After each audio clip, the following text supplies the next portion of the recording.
There was a proposal at one point in time at CEDIA to call us CEDIans, and they thought that was going to take off. Your look of surprise was nothing compared to mine in the board meeting when someone brought up CEDIans. CEDIans. Oh, that's too bad that didn't gain any ground.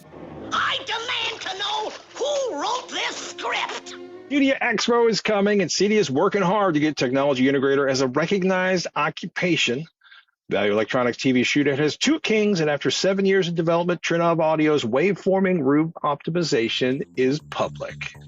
All that and more coming up on Resi Week. Resi Week episode 445.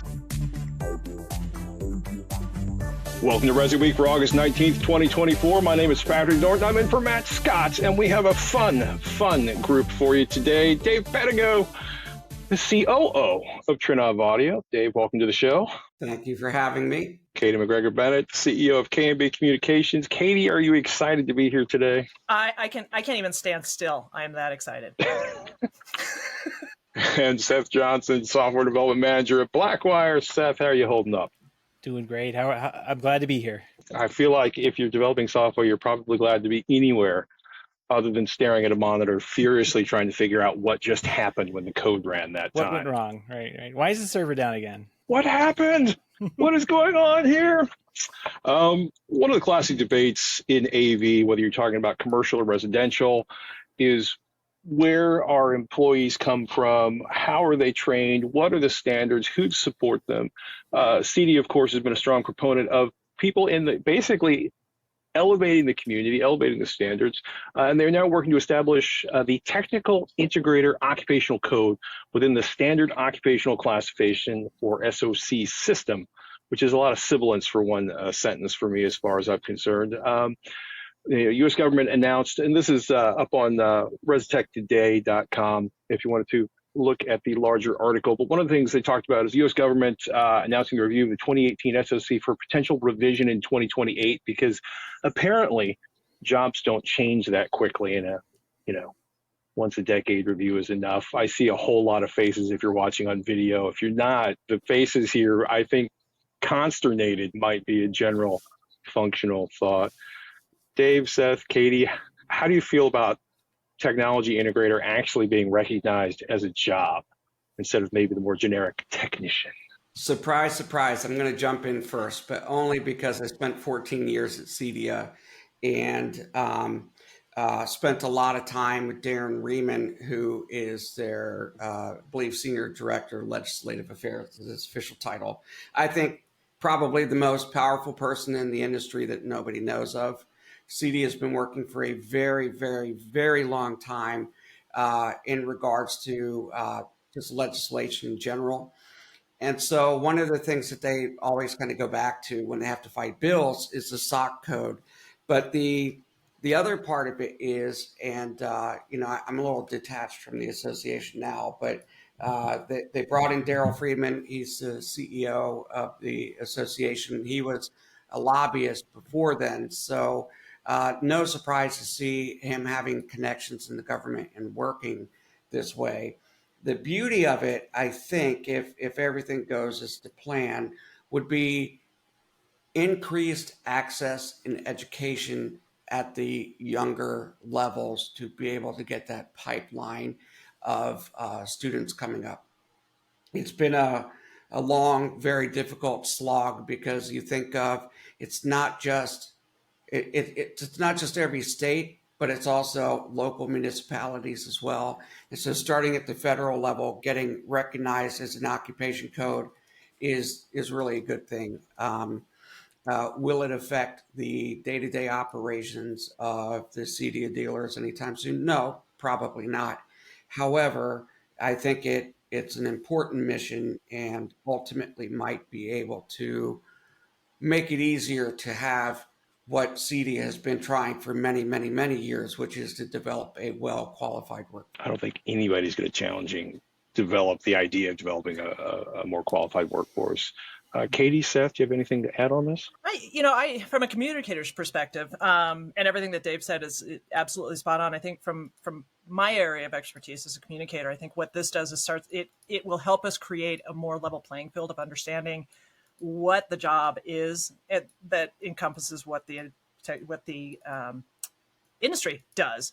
And for so long, there have been a number of different terms and phrases for insert technology integrator, technician, installer, AV guy. As an AV gal, that AV guy kind of, I don't know, just kind of drives me a little crazy. And I think I've got some other supporters that have a problem with that as a generalized phrase or a term that refers to the work that's done here. It's also really limiting. The work that is done by this industry is much more expansive. And we're not just an individual role or responsibility. So I think what this does is it opens up the conversation to more of what the industry can do and what we're capable of doing. And more importantly, it aligns us with the other trades. I call them the adjacent trades, allied trades, however you want to phrase them. Understanding that what an integrator does and using that term on a regular day-to-day basis in the course of their work to refer to what we do here. We desperately need this, regardless of the SOC code and everything that goes along with it. Just getting a more generalized understanding of what the integration community does and what an integrator does, I think that's an absolute win. We have to cross this line in order to get to the other side and get to the good stuff on the other side. And there's just so much confusion about what we do in the industry, and it's a huge step. And if we can nail it this time, we won't have to wait another 10 years to revisit what are we calling ourselves, Yeah. Well, the other thing is, first of all, I'll go back to what calling ourselves in a minute. Sorry, I'm jumping in a second time. Is I think that this ultimately might make it easier to develop true apprenticeship programs. Yeah, absolutely. Which is probably not a bad thing. I think we're finally seeing in the U.S. a understanding that not everybody needs to go to college, that trade schools are good, those kind of things. And so ultimately, this might be able to help develop that. And just so you know, Katie, there was a proposal at one point in time at CEDIA to call us CEDIans. And we thought that was going to take off. I can promise you that your look of surprise was nothing compared to mine in the board meeting when someone brought up CEDIans. CEDIans. Oh, that's too bad that didn't gain any ground. That's too bad. Thanks for enlightening us, Dave. Wow. How that came up as an idea to brand an entire industry's labor force. I've been in board meetings. I am fascinated and slightly horrified by that. Seth, you've been pretty quiet during this. Do you just not even want to touch this? No, these are great Coming points. from the world of software development, which is so easy to sum up in a single title. Oh yeah, he said. Sure.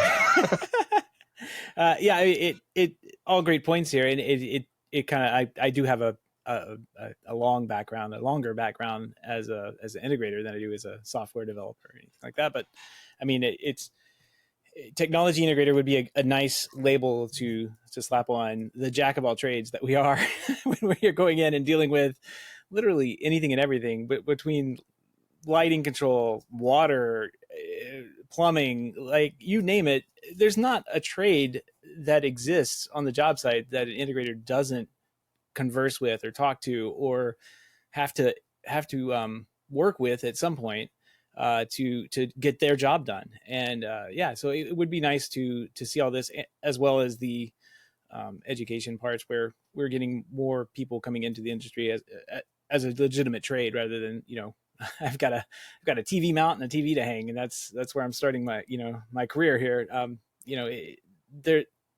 I've been listening to some of the CEDIA podcasts, and it would have been really nice had some of these education initiatives existed, 20 years ago when I got started, where I didn't have to learn the very, very hard way on how to do a lot of these things. If it was summarized in a book or told to me in an education class, that was more of an industry standard thing to do. It would have certainly been a lot easier of a career to navigate. It's always amazing once things actually start getting laid down and there's a structure, how much more open and easy it is to actually bring people into the industry. Overall, it's interesting because I spend a lot of time dealing with the corporate side of things on AV, and it's still staggering how many people don't actually know this massive industry actually exists and has some really fantastic jobs that really need to be filled. Again, as everybody I think has mentioned, without needing incredibly expensive or an incredibly inexpensive college degree. we wait with bated breath and high hopes that it gets in this year, and we don't have to wait till 2028. Before we jump off of that, we should do a quick PSA to anybody listening in. You will have received something from CEDIA suggesting that if you agree with this, that you should let your voice be heard. And there's a link. Just click it. You literally don't have to do anything else than click the link and then click submit. The rest of the work has been done for you. It's one of the easiest things you'll have to do. Please share your voice if you agree that this should be done. Get to it, CDians. Sorry, just real quick, and this is a plug for CEDIA, which is I don't think enough people understand the value that legislative affairs brings to the industry as a whole. And I've heard way too many people, who would say, well, I don't need to join a member, someone else, they're going to do it anyways. That money is really important. Your membership really helps. And I can guarantee you that many, many people don't realize that the work, particularly that Darren has done over years, has kept companies in business. So it's important. Yep. Duly noted. Ladies and gentlemen, check the show notes for a link if you don't have one. Of course, if you're a CEDIA member, you should go search your email and find it. Make Katie happy. Make Dave happy. Make Seth happy. Make just save the industry, please. Got to do it yourself. 2 clicks at a time. Shifting gears massively, Value Electronics did its annual TV shootout, selecting a king of OLED TV and a king of mini LED TVs. OLED and overall quality still wins out. And I'm going to try to say the rest of the consonants in this without stumbling over myself. 6 displays in TV shootout, 3 mini LEDs on one side of the room, 3 OLEDs grouped together. If you're not familiar with Value Electronics, they essentially gather what they consider to be the best candidates they do a projector shootout to for the best residential display. This was all 65-inch televisions. They separated mini LEDs and OLEDs for obvious reasons. One delivers the best results in dark rooms, and one works a lot better in rooms where there is ambient light. Not that OLEDs don't, but they looked at LG's G4, Samsung's S95D, Sony's A95L on the OLED side, and LG's QNED 90T, Samsung's Q995D, and Sony's XR90 on the mini LED side of things. And I was not surprised that the overall quality was won by OLEDs, but it's shocking how much better mini LED TVs have gotten in the last couple of years. I get nerdly and excited about legitimate contrast measurements because I'm that kind of nerd. Is anybody surprised at this point that Sony and LG are on the top of the pile for this one?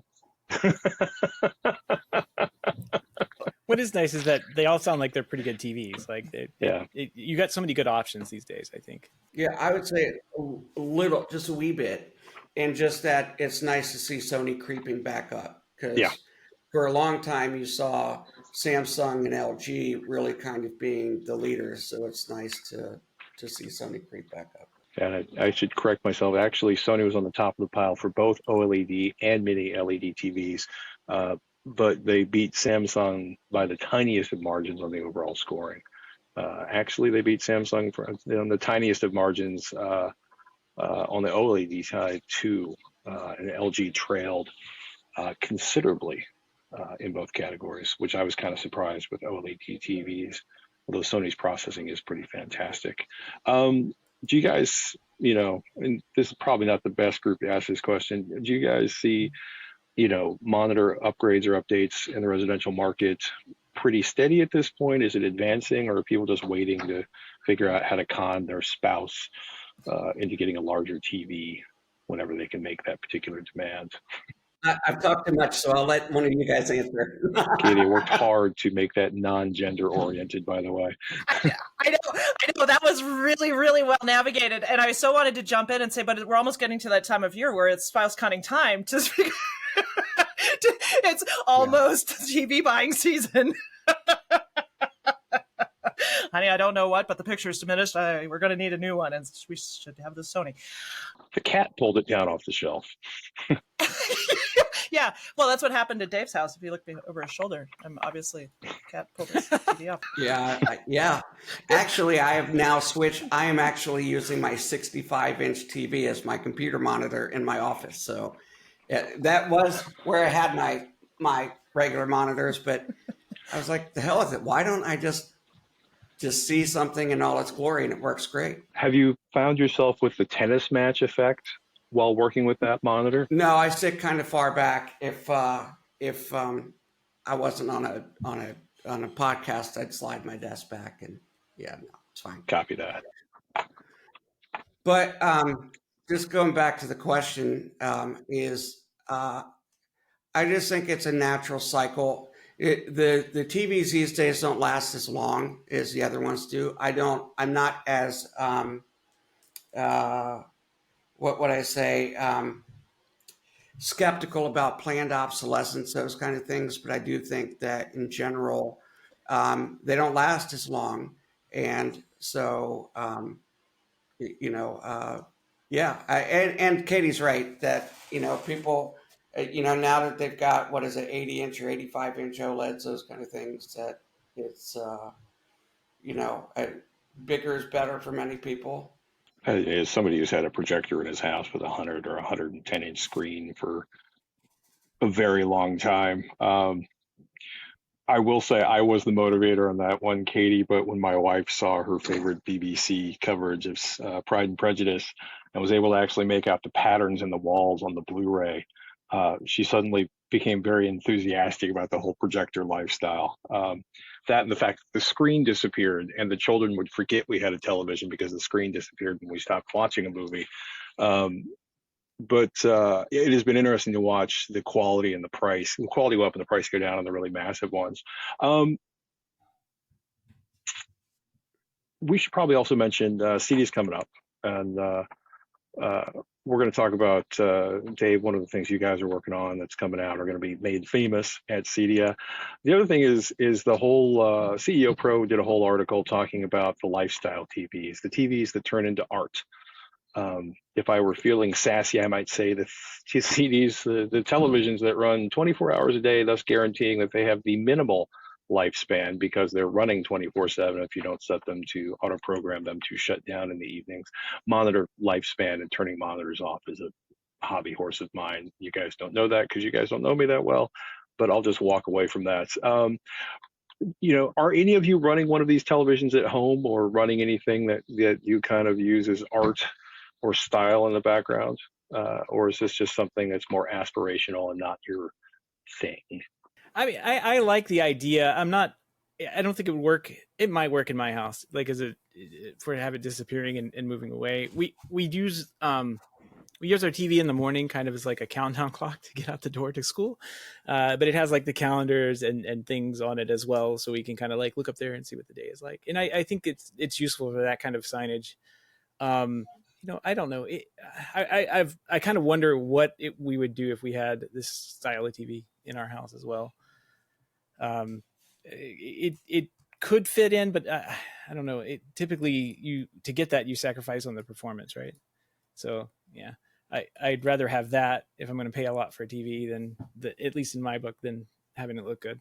I think this is the story here is not necessarily the story that was written. I think that for me, I'm passionate about the intersection of design and technology.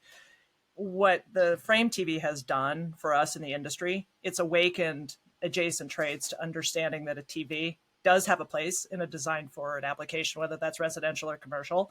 There are more designers in my circle that know about the frame TV than they know about any other TV on the planet, have ever cared about any other TV on the planet. They just know that they can recommend a frame TV and their clients are going to love them because it's not a TV. It's something that produces an image, but it also produces art. And it has this, hold on, wait for it, frame around it.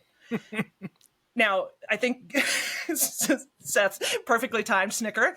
There are a lot of other brands that create frames for TVs that don't sell the frame TV. I'm not shifting away necessarily from Samsung, but what I'm trying to narrate here is that this is an entry point that allows us on the integration side and the integration community to say, yes, I'm glad you've heard about that. But there are different ways to do what you're trying to accomplish that might have a bigger image, a better image, might be more applicable to your environment, might look a little bit better on the wall, all the things. So I like this story, but I think the bigger story is that we're starting to reach a point where there is an appetite for making a pretty TV. And we actually, as an industry, have lots of options for making TVs prettier. There are brands like Leon that are already doing it for a lot of different. They're not the only ones, but I have an interest in Leon, so I know exactly what they're doing. But can't they make the nicer? It's not a brand point. It's a, TV can be art, and then what you put on the TV can also be art, and that's the thing that Samsung has done. But there are a lot of other companies that provide digital art that you can run on your TV. I think a lot of people grossly underestimate, and you don't even have to be deeply into design to find it really irritating that this massive block, 65, 75-inch block on your wall is a big gaping black space that just sits there annoying people. And it can really, really look obnoxious if you have a particularly sophisticated design in your living room, or even not. Well, I mean, we were looking at TVs the other day because, funny enough, it's lightning strike season here in Florida, and that's what you get, new TVs. But we had one die, and we were kind of looking around at Costco and seeing one of the things. And we have a fairly newish LG. I say newish, which in the last, I don't know, 5 years we bought this TV. But we were looking at the new Sonys and Samsungs and then the OLEDs in the front of Costco. And my wife was like, wow, they really are. They look so much better. They have really thin bezels around them and everything. And I just wish that we could get like that with the frame TV, that the performance out of the OLED that we just talked about. Like, I just want that inside the frame TV, not necessarily with the matte finish on it. I would just like maybe a convergence somehow where they can get performance plus whatever they're doing, maybe a lower tier or something that they can turn on and have that work as a picture frame. Kind of, I don't know, downgrade the signal. I'm not sure like how they would do it, but like it would be interesting to see how they could put something like that together. I think there's a lot of opportunities on that one, but we'll see how that evolves over the next couple of years. I'll be curious actually to hear if any new developments in that area come out at CEDIA. Speaking of which, I'm going to put Dave on the spot here. I'm going to twist his arm a little bit. Oh, no. For those of you who can't remember the opening of the show, he is the COO of Trinov. And Trinov's waveforming is now publicly available and will be on display, I believe, at CEDIA. You guys gonna have a demo room there? Yeah, so we've shown we showed waveforming at CEDIA last year. So we've shown it at ISC several years. Actually, this is probably going to be the last time that we demo the kind of massive demo that we do at CEDIA for some time. And we're doing it with Perlis Barco. We're going to have a Barco Nerthus, which is going to just be incredible, 30,000 lumens. Going to be absolutely incredible. Best demo that we've had for sure. We're really excited about it. Every year we have to build the booth in Italy, put it all together, check it out, make sure we're happy with it, take it down, ship it over. So it's a lot of effort. And so we're really excited. We do have public hours, but they're limited. So each day, I think it's about 3 hours that it's open to the public, and then the rest of the time they'll be private demos. So the big news is that we showed it at Expo last year, and we really honed in on the software. So now anybody who owns an Altitude, even if you bought it in 2015. You can go ahead and get waveforming on there if you like. There are a couple, if you have a really old system, there's a couple hardware things that you might have to have adjusted. But besides that, one is somebody who's dealt with consumer electronics and covering them. Thank you for bringing it to older products, or thank you for having enough, high-end hardware inside the product that years and years later, right? Because you guys have been working on this for 7 years. Yeah, the software algorithm. I mean, the biggest thing about the guys that work at Trinov is the fact that they're mathematicians and people understand signal processing. So we've been working on this for many, many, many years. And the three founders of the company are very environmentally focused, and so it means a lot to them that they can produce a product that you want to upgrade to HDMI 2.1. No problem. Anytime we create a new discovery, new scientific discovery, we'll put it out in our software. There's no cost for it. It's free. And so it's pretty cool for sure. Very cool. That is available to the public now? People can upgrade it to it now. It's shipping on new products? Yep, all new products will have the software available. The only thing is you have to have 4 subwoofers, 2 in the front, 2 in the back as a minimum, or else they just won't give you the option. But well, you say that, and You should. just I don't for a think second, anybody should. said anything. No, Dave just reacted to my facial expression. yeah, My home theater sits in one corner of a I don't know, 6,000 cubic foot basement. And I mention oh, this because I may have a little, what many people would consider excess subwooferage, but actually works to excite the air in this massive, box full of, air. So I would like to have 4 subwoofers. Even I could not manage to make that fit in the space I have without yeah. either getting rid of the cats, the laundry equipment, or the bookshelves, all of which are non-starters. Well, they I don't mean, a have case to could be be made. as big as you think. So the difference is at 6,000 cubic feet, you need big subwoofers because that's a lot of air to move. But you don't really, like I have in this tiny little, Harry Potter, room under the stairs room. I've got 4 12-inch subwoofers, works great. Right. It's just that basically, I don't want to get too much into it because I don't want this to be preachy. But just know that you 4 subwoofers, CEDIA since 2007, we've been recommending 4 subwoofers. It's not about the volume; it is about the physics of the wavelengths in the room. I'm not stopping you because I think everyone should know that multiple subwoofers allows you to have a larger suite space. It may not be finely attuned as the subwoofers on a single seat, but you can actually have more people not have a boomy and ugly bass experience. So by all means, run on this all day until Mitchell jumps in here and gets angry. But I don't think it's self-serving at all. I had to explain to someone recently why they couldn't put their rear surround channels in front of the primary listening position. So I'm all for the education. This audience probably doesn't need it that much. Just remember, everybody wins with more subwoofers. That's key we got to take away from you. As long as they're not tuned like the kid with the Buick with the 15-inch subwoofer rolling around at the back, blowing his trunk loose. He just needs a trim off. That's what I've learned from this. That's